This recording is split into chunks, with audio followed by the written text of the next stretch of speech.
کم انسان چې رشته داري ختموي الله جل شانه د هغه باره کې څه حکم کوي. هغه انسان به وایي په چرته هم د جنت بوی هغه قدر محسوس نه کړي.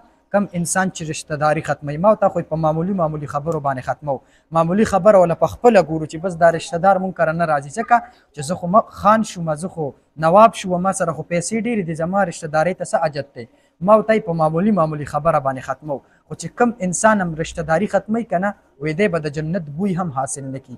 رشته داري هم او کم چې ګاونډتوب دی دا چې څوک ختموي، نو دغه انسان به هم چرته د جنت بوی محسوس نه کړي. نو په کار نه ده چې مونږه رشته داري پرېږدو، بلکې رشته داري مونږ نورم عامه کو، محبت نورم عام کو، نفرتونه ختم کو، بغضونه ختم کو. ګوره چې په کم رشته دارو کې اتفاق وي هغې له څوک خوا هم نشي راتلی، خو چې کم رشته دارانو کې اتفاق نه وي که نه، هر سړی پرې ډېر په تیزه باندې راځي. تاسو وګوره چې په کور کې رونه وي او د هغوی په منځ کې اتفاق نه وي، هر سړی ورسره لانجې کوي. خو چې د کومو رونو اتفاق هم برابر وي که نه، الله جل شانه هغه داسې یو جوړ پیدا کړی وي چې په هغوی باندې څوک راتلی هم نشي. نه ده پکار چې انسان رشته داري او ورورولي پرېږدي.